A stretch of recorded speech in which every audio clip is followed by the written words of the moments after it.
and they'd sold him their company because porn and Jesus don't really mix. Uh, No, no, no, not even a little bit. not even a little bit. So they'd sold him their company. He started going to church, and he got saved. Now this is the now owner. Yes. So that's going to mess your business up. Gonna mess his business up.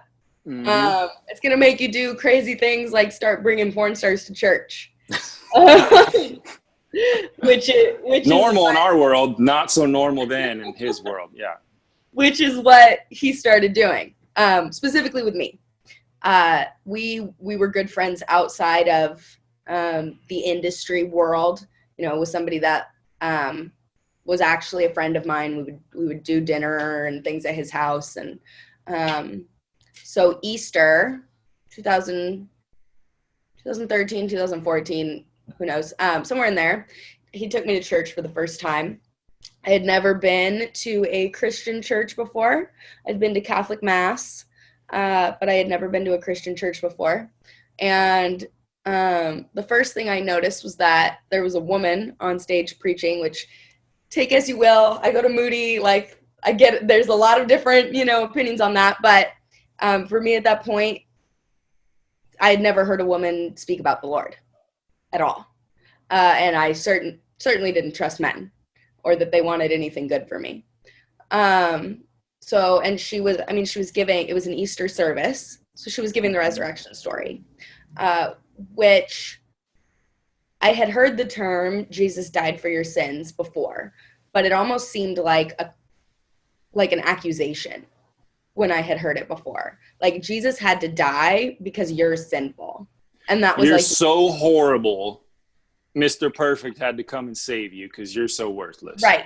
And that was the end of the story for me. Yeah. That's sad. Because sometimes it's presented that way, and it's terrible because it's just not the clearest picture. It's just not the big picture.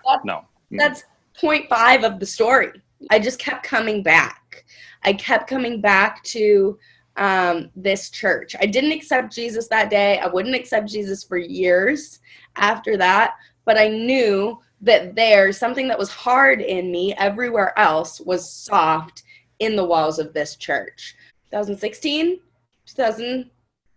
You're talking about now when our paths crossed? Our paths crossed. So that would have been 2016, I believe, yes.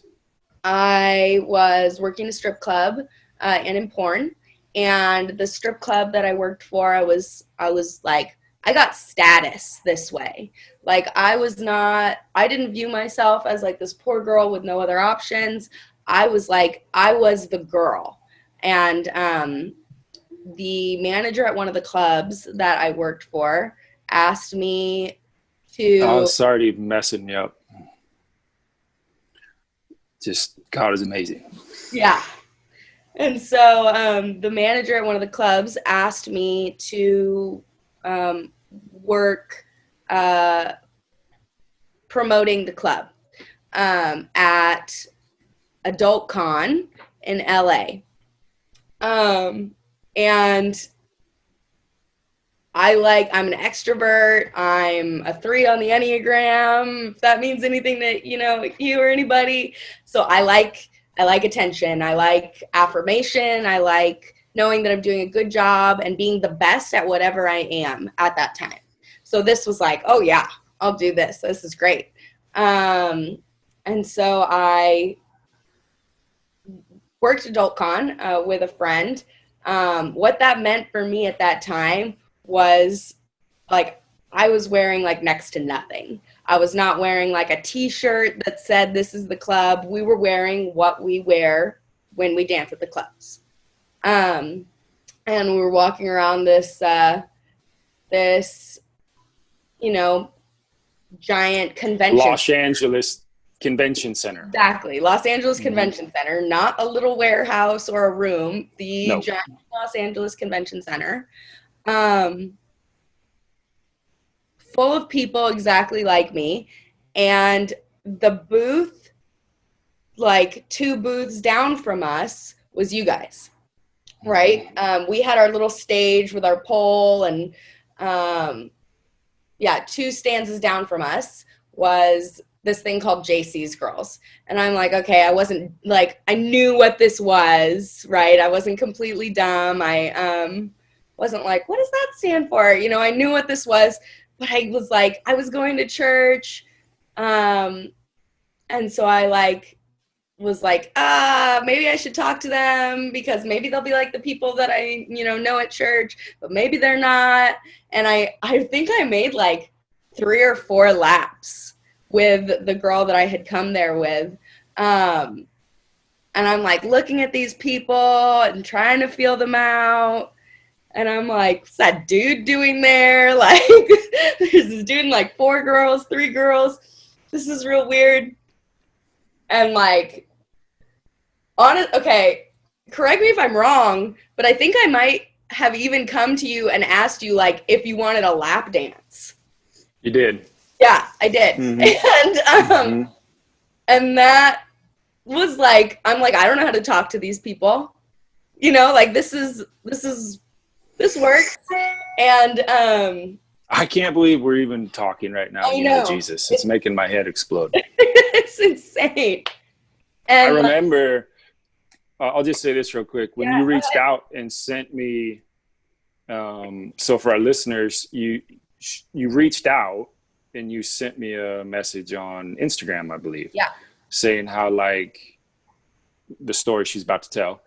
And I remember after I got that message, I was thinking back and I was like, I prayed for so many people during those 2 days and talked to so many people. I don't have any idea. I don't remember like specifically who you are, but that's amazing because that was me. I was there that day.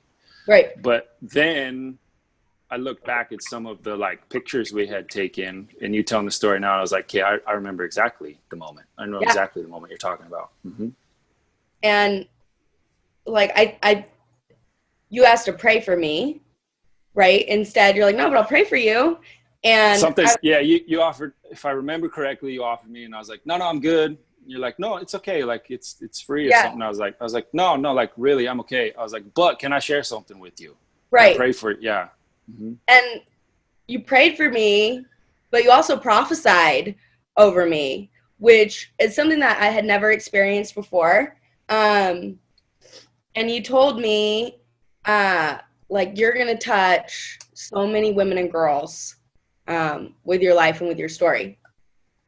And I was like, oh, cool, great. And I left. And that was like the end of it. But there was something about not only what you had to say, but the fact that there was a guy about my age, I'm assuming, somewhere in there, who never did anything but make eye contact with me. Did not look at what I was wearing, didn't look at my body, nothing, that just made eye contact with me that shook me even more than what you had to say.